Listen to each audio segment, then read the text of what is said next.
Welcome back to the Pet Biz Project, Tricia. It's great to have you back on the show. Thank you so much. It is amazing to be back on the show. I can't believe time just absolutely flies. And I think, it was probably about 2 years ago we recorded the last episode. And for those that don't know, Tricia was on, about 2 years ago on our podcast, talking to you about your business financials and how to manage cash flow. And it has actually been the most popular podcast episode in our series. And so I wanted to invite Tricia back onto the show to be able to talk to you about a different topic today, but something that's still very important for business owners. And we're going to be talking about virtual assistants because there's not many businesses out there these days that aren't using virtual assistants or thinking about using them to be able to help them to grow. So we really want to do a deep dive into all the different questions that you might have, the pros and cons, what are the things to look out for when hiring, and how to get the best hire in your business. And Tricia is the expert in that area. So I'm really looking forward to chatting today. But do you want to start, Tricia, by telling us just a little bit about your background and your business? Yes, of course. Well, what an introduction. I started my business about 5 years ago in the business advisory space, which is what the first podcast was about, where we help a small business owner with different areas of being able to improve their business performance. So that might look like sales, it might look like operations, it might look like improving efficiencies. But the challenge that we just kept coming across was time management. Business owners, we want to do it all, but we seem to not have enough hours in a day.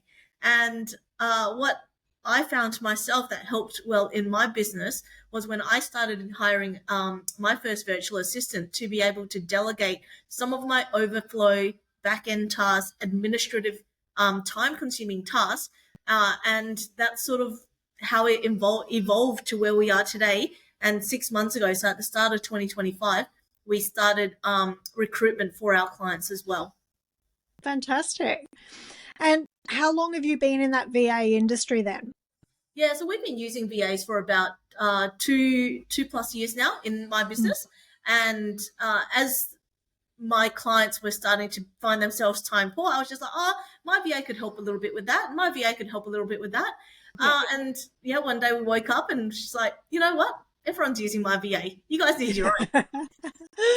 Yeah, I know we've got a lot of experience here at Pet Biz Creatives as well with having VAs in our business over the years and currently. And, so I'm sure I'll be able to help give people as well some experiences as we go through. But I think it's just great that you've got that experience yourself as hiring VAs as well as helping others in that area.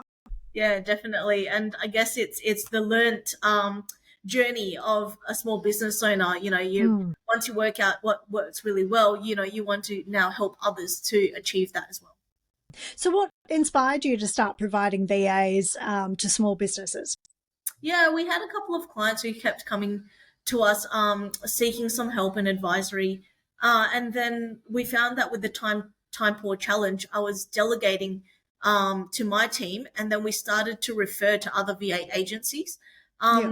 The transparency model, which is one of the things we built and we'll go into in more detail, is that, some VA agencies do have a large markup. Now, there are other costs associated from things like office overheads and other cost factors. However, we've built a transparent model where the client is able to know exactly how much their VA gets because they're the talent doing the work, as well as what us as the agency gets as well, so that there's nothing hidden in there, there's no hidden agendas, and it comes down to transparency. And that's what we want to change in the VA industry, to be able to show that, there's people behind the work that's being completed. And we don't want to treat our VAs just as another number. We want to care about them and know different aspects of their life and how they can not only enhance our business, but our lives and vice versa. Yeah, and I think it's something I've experienced in the past working with people providing VAs for businesses is, as you say, the lack of transparency around what the VA is actually getting paid, but then how they're being looked after as well as being paid, like whether they've got benefits and they're, receiving, internet access and technical support, things like that. But also, it's like, it's just, there's a lot of horror stories, I suppose, from, especially with the Philippines, with VA businesses that are very much like a sweatshop, where they're working, in enclosed offices with no lighting, no, breaks and things like that. And so the people that I've spoken to are very much looking to avoid that experience. And I think it's great that you're providing that sort of ethical approach to hiring VAs, as well as making sure that, it's a win-win for both parties. Yeah, definitely. That's great. So, yeah, I've been to the Philippines myself. I've met with my team members.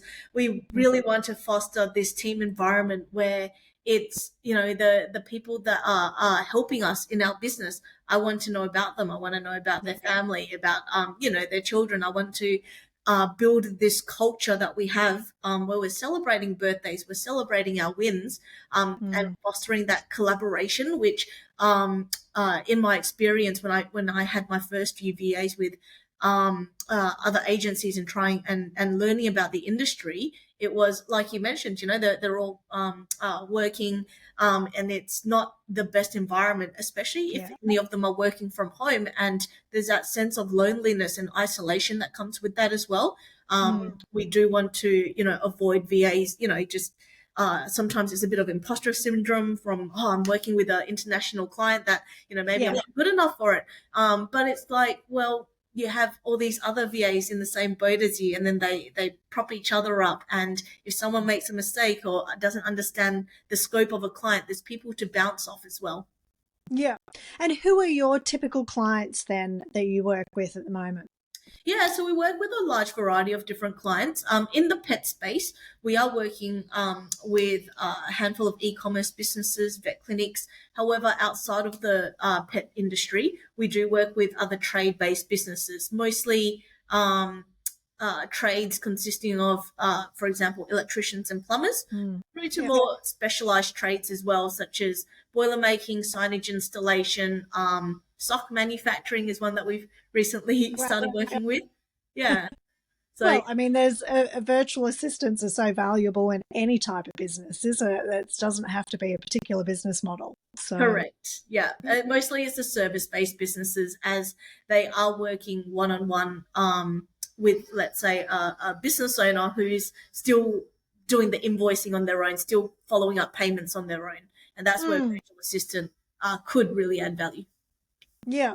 And I suppose for our listeners, whether it's somebody that, we want to make this podcast episode very valuable for those that are maybe never used a virtual assistant before, don't even really know how it works, right through to those that have had experience with VAs, but are looking to improve that experience going forward. So if we could just take a step back and just explain to our listeners, like, what exactly is a virtual assistant if somebody's not aware, and how are they different from your traditional employees?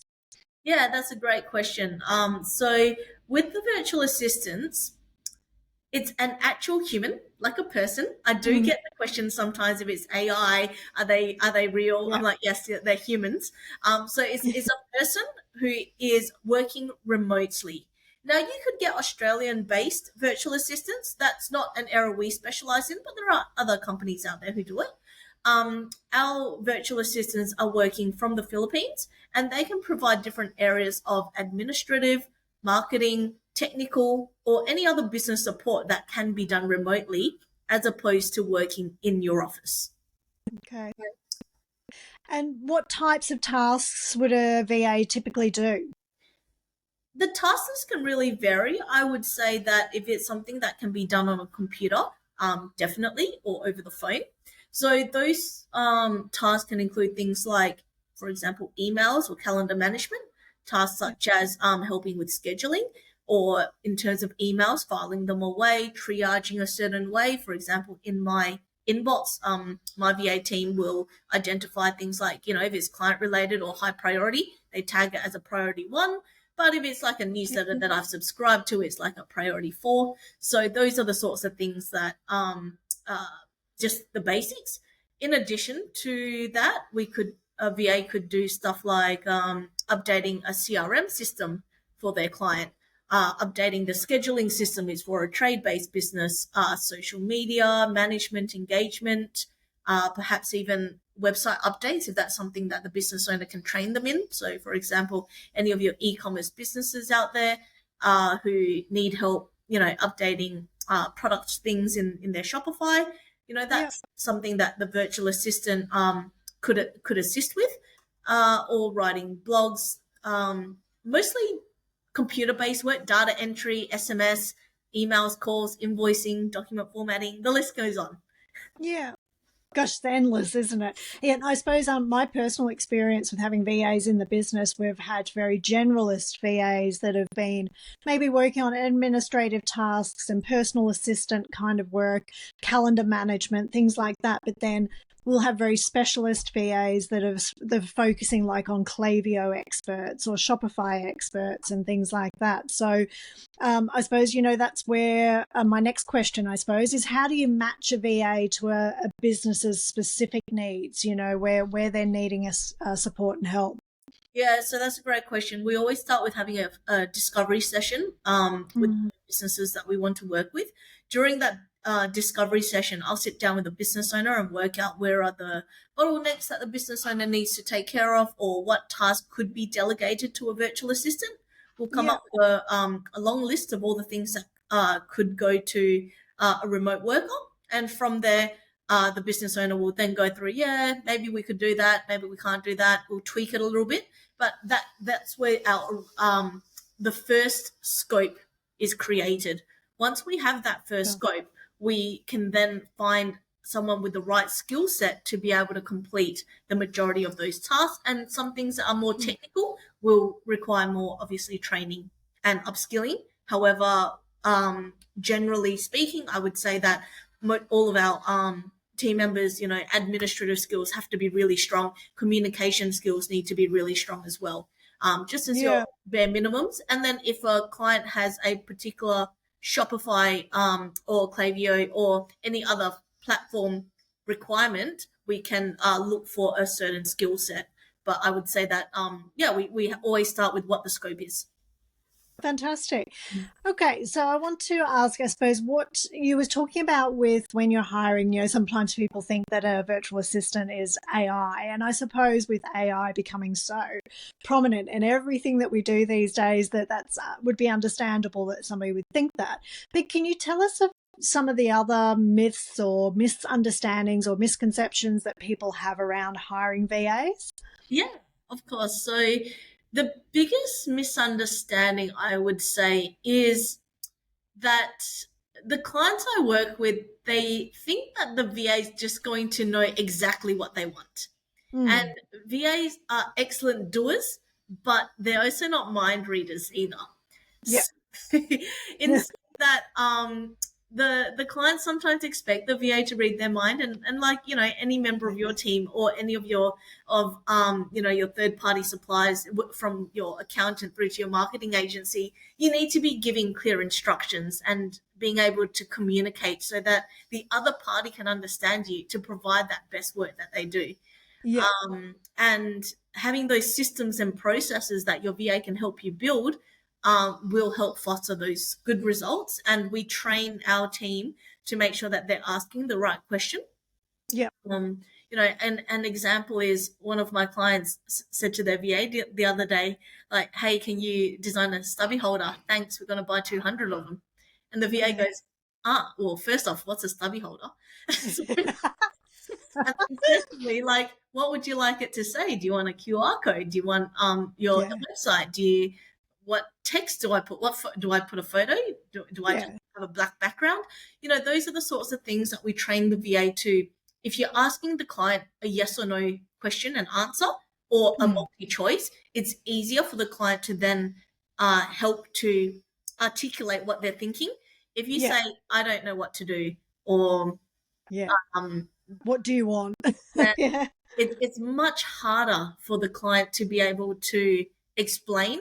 So we do quite a bit of training on asking the right questions. Fantastic.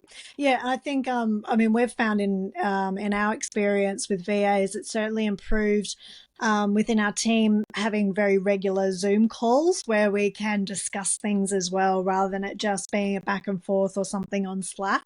That we're, having those more open questions and open conversations can really help sort of thing as well. Yeah, definitely. So yeah, it's not assuming, it's making sure that everything's clarified, Yeah. whether that's by phone call, Slack, but it needs to be clarified, and as less assumption as possible is best practice. Yep. And that takes me to, I guess, the next point, which is an assumption that the VA is just going to magically be the answer to all your business problems. And working with a virtual assistant is not a magic wand. It is someone to bounce your ideas off, someone to help you, someone in your corner who really cares passionately about what you're doing. And however, they can help you work on your business, but they're not the business. You're still the business owner. You're still driving the strategy. You're still driving the vision and the mission. Yeah. They're helping you along the way, especially in those administrative tasks. And at the end of the day, it's a team effort. There's no I in team. Yes, yeah, exactly. And what would you say to a business owner then that thinks a VA can't really understand their brand messaging or their brand tone of voice and things like that? Yeah, I would just say that you need clear guidelines and good onboarding. So, the first time you engage a marketing agency or a copywriter or even employees here in Australia, you still need to teach them and onboard them to learn, your tone of voice. You need to provide training, give them examples, have clear feedback. So Yeah. I would highly recommend to start with maybe these three. Number one would be brand guidelines. So a bit of a brand kit with colors, fonts, values, tone, that sort of stuff. Um, Yeah. you could also start with examples of past work. That's number two. So providing examples of captions that are already on Instagram or examples of emails to copy the tone that you write in. Yeah. And then provide those regular feedback loops. So tweak what needs to keep improving as well as the things that are approved quickly Yeah. to understand and identify that this is getting past the approval process in the first go, so I need to do more of. Mm. And do you find business owners are afraid of delegating to VAs? Yeah, there is a bit of a fear of that. The reason for it is there's a lot of control that Mm. business owners like me and maybe like you as well feel I that think they it comes need to through in have. business. And when you delegate to someone, you can worry that perhaps the work won't be done in a particular way that you might want it. But to Yeah. overcome things like that control is to the things that we talked about, the brand guidelines, examples of past work, regular feedback. So where business owners are hesitant towards delegation, it's usually stems from something like, a bad experience or something they've tried to delegate in the past, and, I'll just do it myself because they can't do it my way. Yeah. If you have that mindset, you can only do so much. You've only got 24 hours a day, less sleep, less time to eat, less time for weekends. You've only got so many hours in a day. So if you're not delegating, there's only so much you can grow and build your business. Yeah. Okay, no, that all makes perfect sense. So how do you help clients overcome that fear of giving up control? Um, I'd recommend to start small. So you Mm. could, for example, create a daily task list that your VA can do every day just to take some of the load off. So have a Yeah. think about, what are you doing every day? I usually start my day with just checking emails, filing things away, checking phone messages, that sort of stuff. Might be guilty of the early morning scroll as well Yeah. in the Yeah. morning on social media. So have a look at what you're currently doing. Mm. You can do a task audit and see how much time you're spending on some of the low value tasks. Low value tasks being things that doesn't need you to complete, and then Yeah. see if you can see if that's your starting foundation to start delegating. Yep, no, that's good advice. I found one thing I did with prior to hiring VA was Mhm. having just a Google sheet, and over a period of a week, I jotted down absolutely everything that I spent every minute of my day doing, even it was just small admin minor tasks, right through to the bigger project work I was doing or calls I was taking, putting everything in and then highlighting the rows that could be essentially done by somebody else with a system, a process, or some training in place.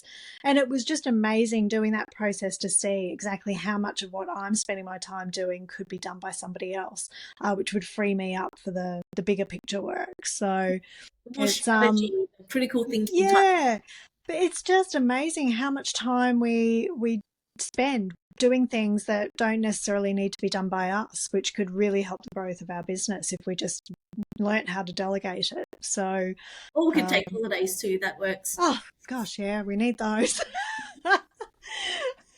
So, what's the signs that a business owner that you look for that a business owner is ready to hire a VA? Like, when do they go from just being, okay, I'm wearing all the hats, I'm doing everything myself, to like, okay, now it's time for me to start building a little bit of a team or having a virtual assistant in place?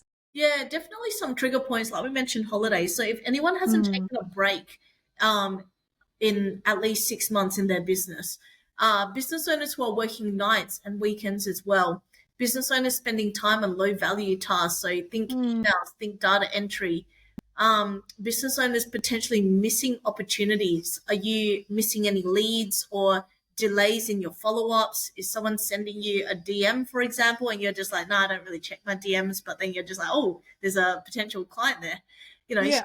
business owners stressed and burnt out. The to-do list just doesn't get any shorter. Those are some of the Mm. signs that I'd say, have you thought about getting a virtual assistant to help you in your business? Yeah. All right. No, that makes sense. Great.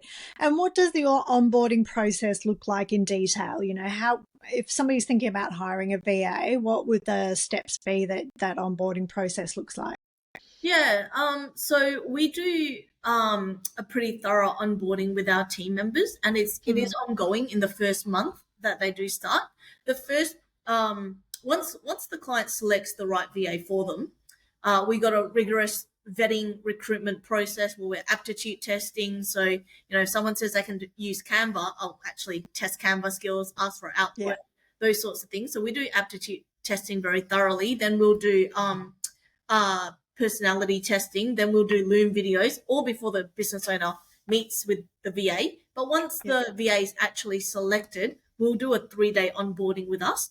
So that's 3 days with the Mintrix team. I always run day one so that we can teach a little bit about Australian business etiquette, the Yeah. cultural differences. Australian business owners, we tend to be very direct and straightforward in our Yeah. communication.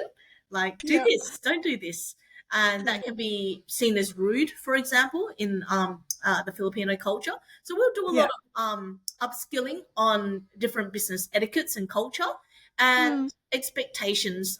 Even Aussie slang. Like, I usually spend about 30 minutes on day one just teaching the new VAs coming onto our team. Like I actually didn't realize how much slang I used yeah. until people started asking me, hey, what does that mean? Like the other day, I literally said, yeah, guys, don't reinvent the wheel. Yeah. Just copy the slides from last time. And then they took one of the slides and it had a spin wheel on it. And I'm like, All right. Literally. I mean, there was a slide with a spin wheel, but I meant, Yeah. yeah, copy Yeah. some slides, not that one. But, Yeah. but that's my fault in communications. Yeah. Mm, It's when we work with the new VAs coming on board, we just make sure that they're understanding some of the basic slangs and customs. Another yeah. one is I have like a whole list, but another one is like no drama. We had a VA come up to us and say, hey, just I googled it, so I know what no dramas means, but my client kept saying no dramas, no dramas, and I was Yeah. wondering why I was being so dramatic. Yeah. Starting to worry. Yeah, it's just like yeah, it just means Yeah. this. And Yeah. yeah, but with ChatGPT and Google now, the VAs are just googling it themselves. Anything they don't Yeah. understand, they'll just put it into ChatGPT and it will Yeah. explain it for you. And it does such a better job because I'm trying to explain, reinvent the wheel. And I'm just like, nah, just put in ChatGPT or just do it. Yeah, it does a much better job at explaining things, doesn't it? Yeah, that's it. So that's our 3-day training and onboarding. But in the first Mm, weeks, we'll do those weekly check-ins. We'll make sure that the VA is getting started on those recurring tasks, and that the client and the VA are well aligned so that yeah, they're on the same page, which is another slang. yes. You've got to be conscious about these things, don't you? So, how much time does it take to get the VA up to speed then, typically? Yeah, it really depends on the complexity of the task. If we're looking at you know, data entry, copying and pasting type, that's 1 hour to show you what to do, Yeah, and then 10 minutes probably to show you what to do, yeah, and off you go. But if we're looking at like more complex tasks, like so anything that's more simple admin or repeatable tasks, probably in 1 to 2 weeks, the VA should be able to set up the daily, weekly, monthly recurring task list. However, yeah, if it's like more technical or specialized, or having to understand a drawing or a tone of voice or a decision making style, or yeah. having to like help create some systems and processes, that can take 2 to 3 months. But it Okay. depends on how much time as well the business owner invests in their virtual assistant. If the business owner is spending 1 or 2 hours a day with the virtual Mm, assistant, they can really get off to a great start. But yeah, some of my clients as well, they're time poor, and you might only spend 1 to 2 hours a week with your VA, mm, and yeah. it might be slower in terms of the feedback loop. Okay. And are there any systems or like tools and software that businesses need to have in place before hiring a VA? You don't need any systems because your VA could help you with setting up some process maps, SOPs, which is standard operating procedures, and actually drawing process maps. Yeah, We use a program called Lucid Chart, or you can work it out in Canva how to do it as well. But we usually provide training around that. However, best practice would just be to have clear communication channels. So how are you currently communicating? Is it emails, WhatsApp, Teams, Slack, so on and so forth? yeah, Do you have a task management system or project management system? Think Monday.com, Asana, Trello, one of those task management system. And if you don't, yeah, Excel will do the job in the short term, as well as file sharing. So how are you going to send documents to each other? Is it over email? Can we use Dropbox, OneDrive? And just understanding like the security behind it as well, so that if you are sharing OneDrive and Dropbox, that yeah, you don't want anything confidential in there as well that you wouldn't share with others on your team. yeah. Okay.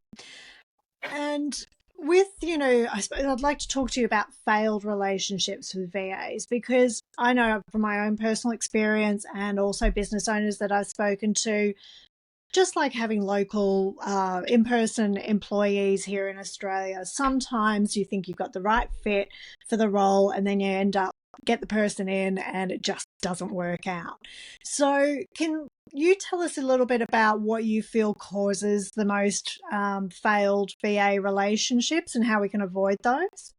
I think it would be like a lack of expectations on either side. Mm, So it might be that and it's all the assumptions, right? So it might be the virtual assistant assuming that the client's going to do XYZ, or it yeah, might be the client assuming that the virtual assistant is just going to wave their magic wand, and all of a sudden you're going to meet all your deadlines and get all these new clients because you're going to have an extra 20 hours a week. yeah, So it's just important to have like an agreed scope. So by the end of this week, what are the key deliverables that we're going to do? What are the deadlines? How are we going to measure success? What are the daily, weekly, monthly tasks? And, if we communicate well with both parties and mm, do check-ins more regularly and have those feedback loops, it really yeah, reduces the risk, because you've chosen the right candidate, the right virtual assistant based on the information you were given during the recruitment process. So mm, ideally, if we've done everything right there, we really should have had the best 1% for you, which means yeah, that if there is a failed relationship, it would come down to communication, because we pre-screen, we aptitude test, and we Yeah. personality test. Yeah. Okay, great. Yeah, I think one of the processes I found helped me in my personal situation was having, like a 5-10 minute Zoom call first thing each morning, just to run through what's expected for the day, what we need to be focused on, and then provide more context around any of the specific tasks or projects. And then receiving, like via Slack, just a written summary of what had been achieved during the day, what had been completed, what was still outstanding, like a little checklist, things like that. Just, don't take a lot of time. But by that sort of 10-15 minutes out of my day, made sure that the whole day then became a lot more productive for both myself and the VA. So, yeah, it's just those little things, like you were saying, that can really make sure that the relationship works well. Um, what are some of the red flags that business owners need to look out for in the VA providers that they might be dealing with when they're looking to hire? One of the things would be that ideally, as a business owner, it'd be important for me to know Mm, what my virtual assistant was receiving in remuneration. So I'd yeah. like to know the amount that they would be getting paid. So have a bit of that transparency and Mm, ethically to know that. In yeah. addition, if a VA provider is kind of over promising, saying things like, we can do everything for any business instantly.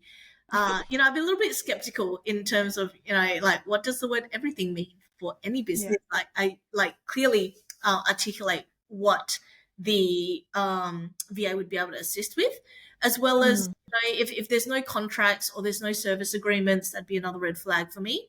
yeah. And anything that's fairly vague. So if they're vague about recruiting, if they're vague about their vetting, if they're vague about the training, one thing that we do find that our clients like is knowing exactly what stage of the recruitment process we're at. What are Mm, the next steps? How many steps to go? And being able to guide them through that, as well as all the vetting that we do, from age verifications through to all the training that we do as well, and reference checks and things like that. So if yeah.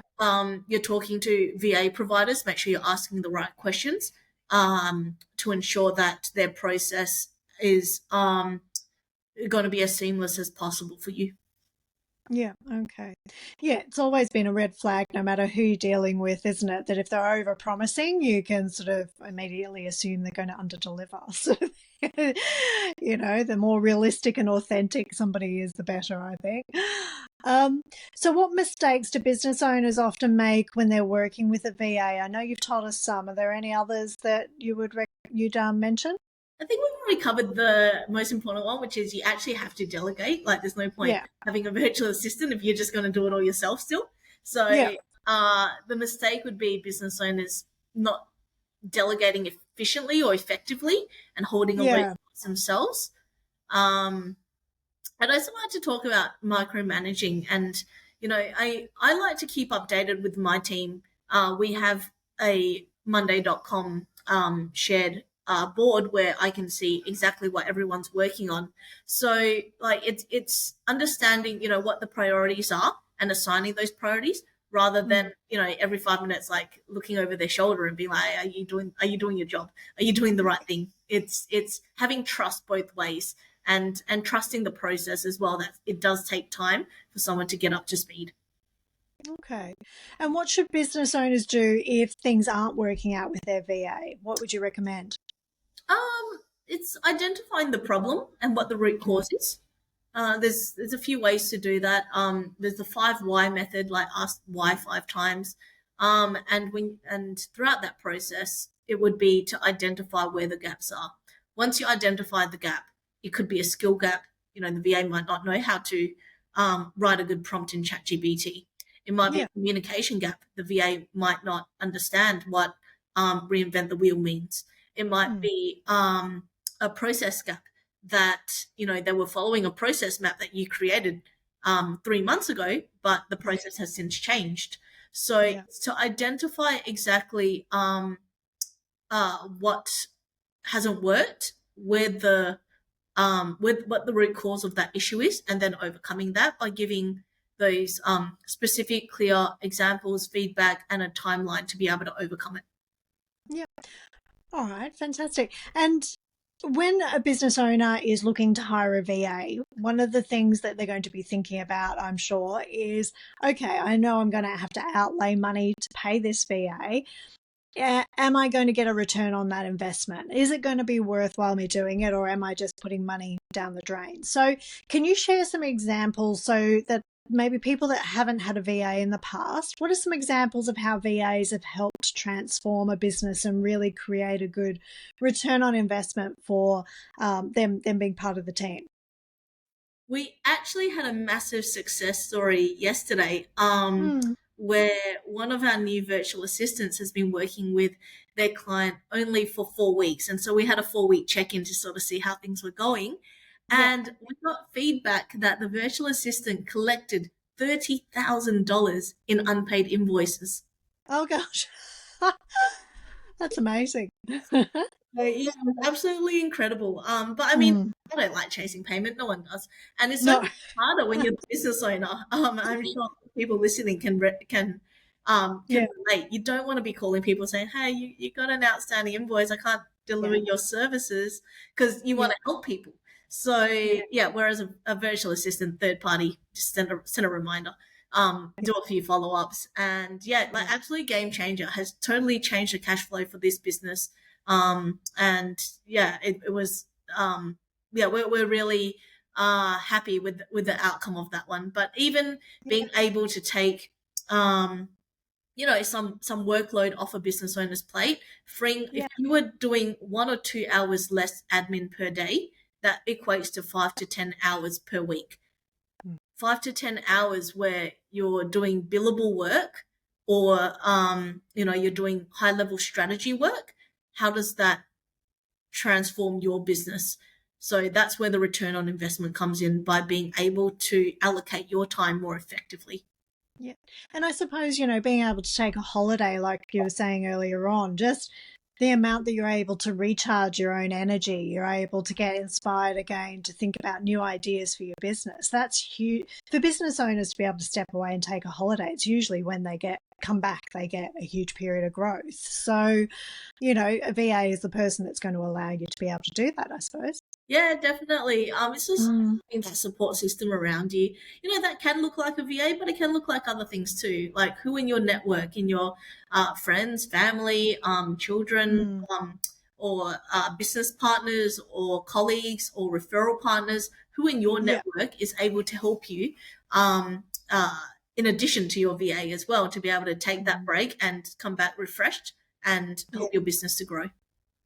Fantastic. Are there any other sort of wins that you've seen for businesses with the return on investment on hiring a VA? We usually measure return on investment in a few ways. So I've talked a lot about, I guess, the time saved. So the hours that the admin tasks can be freed up to be able to spend on, the billable or revenue generating work. Yeah, That goes hand in hand with freeing up time to be able to focus on revenue growth as well. To take on more clients and more projects. yeah, There's a lot of cost saving, and we haven't focused too much on the cost so far in the podcast, but yeah, the cost savings, it's about 75 to 80% sometimes saving compared to yeah, Australian labour. So it yeah, is a huge cost saving compared to a local hire. Plus, there's no office overhead as well. Like you don't have to worry about parking for your team member. You don't have to worry about having to pay for their laptop or their computer, those sorts of things. mm, So reducing those office overhead costs is another saving. yeah, And lastly, it's having someone else to over to help. You yeah, can just get better efficiencies, faster turnaround times. There's less errors because there might be double checks along the way. And overall, hopefully, it leads to just a better client experience for your clients. yeah. Great, fantastic. Yeah, I think for us, one of the things is we're a remote business. So all of our team are remote workers. And, it is great to be able to have virtual assistants because we don't have physical offices. And that is a huge saving for businesses these days, is to be able to operate remotely. Really cuts your costs. So let's talk about the financials a little bit then. So, how does the pricing usually work with hiring a VA? Yeah, so we operate a pretty flat pricing. And our recruitment fee is a flat rate at 1,500 plus GST when this podcast is recorded in Yeah, August 2025. may And change. our ongoing support fee at the moment is 500 per month, and we like to work with clients for a minimum of 12 months. So I Mm, would recommend to our clients, if you're looking at getting a virtual assistant, I'd look at it in terms of a long term uh, type of strategy for your business. The reason for it is it's going to take time to obviously train and invest in someone to help in your business. So with that long term, I guess, vision and focus in mind, I'd have a budget of about $1,200 to $1,500 per month, on an ongoing basis if you're looking at someone on full time. yeah. And that's, I mean, extremely reasonable, the experience I've had with hiring VAs, and it's making sure that they're also receiving, the income that they need to earn as well, which is great. So, are VAs typically part-time or full-time, or just, like freelancers, task-based? How does that work? Yeah, you can get VAs who are doing full time, part time, couple of hour Mm, blocks here and there. At Mintrix, we only specialize in full time equivalent hours, and that's because we want to invest in our people and we mm, want to invest in their training and to upskill them on areas of that I've covered: business etiquette and those soft skills like the communication. yeah.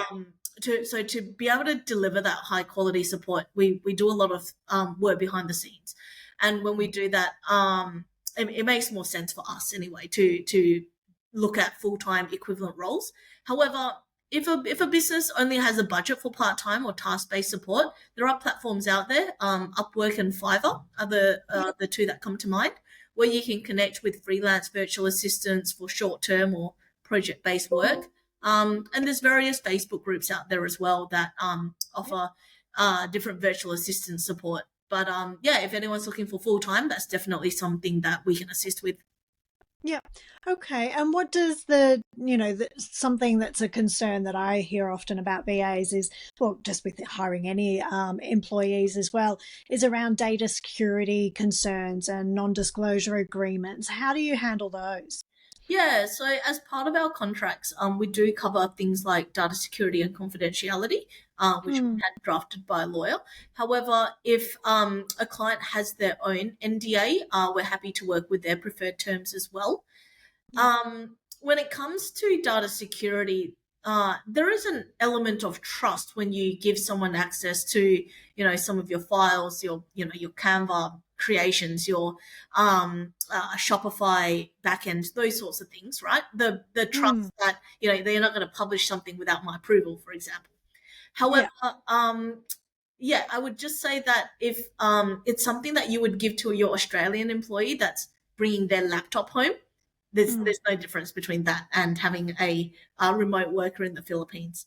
The main thing would be to ensure that you've got extra safeguards in place. So if you've got a preferred IT provider, have a chat to them about the solutions they might offer in terms of desktop monitoring, antivirus security, having data security measures, or even cybersecurity insurance. Those are the yeah. sorts of areas that we can refer on to or recommend if you didn't have your own preferred supplier. But that's definitely where I would start, to make sure that your passwords are encrypted, and that you're not giving your login account to people. You set them up as a user. So, Yes. as an example, you don't give your zero login details to someone. You set them up as a additional Yeah. user. So, same principle applies to all the other softwares that you have.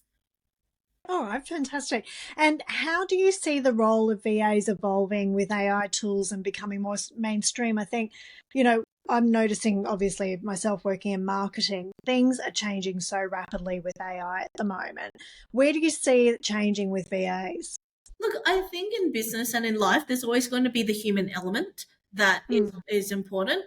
Um, I'm a big fan of AI and the fact that it's making a lot of my tasks a lot easier, with automations and things like that. So mm, I would say that AI doesn't replace what the virtual assistant can do.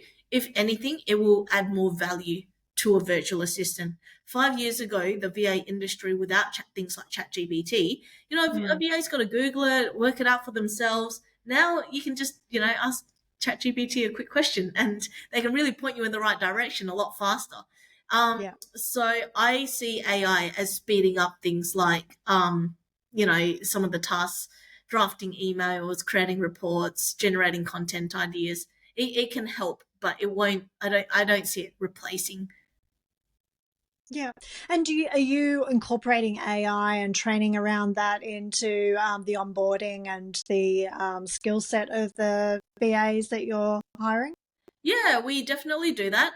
So we do more basic training, because what I find is if we do too specialized training in a certain field, it wouldn't, like, something that might help a e-commerce business might not be helpful for a plumbing business, and so on and Mm. so forth. So I do cover more uh, generic type training and soft skills. In terms of the AI tools, we teach our VAs how to do proper prompting. The more information you give to AI tools like ChatGPT, the better your outcome will be. And being able to use different tools like, AI is now in so many platforms, from Canva to transcription software to Yeah. or the meeting recorders, Otter AI, and all of those. So by sort of knowing what tools are most effective for which outcome, that's something that we can upskill the VAs in, and to know what tools are available. Okay, fantastic. And finally, what's your number one tip for someone hiring a VA for the first time? Ooh, one tip would be, um, my one tip for hiring a VA for the first time was to have a bit of clarity up front. So, to sit down in one of our discovery sessions to work out what tasks you can delegate, what outcomes you Mm. could expect, and then what tools you'll need to do that.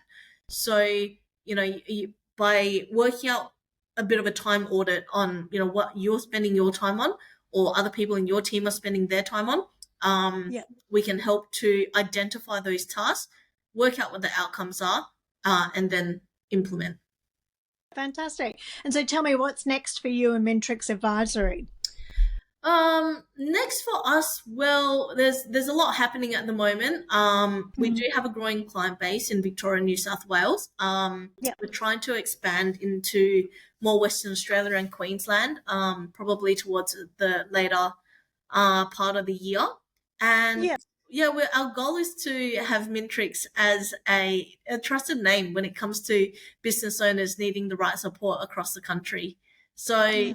in helping with that, we're exhibiting at the Melbourne Franchise Expo at the end of August, which is a huge milestone for us, and we'd love to celebrate that, and take part in more expos, more events, be able to build that brand awareness, and to help small business owners really discover how a full-time VA can really transform the way that they're working.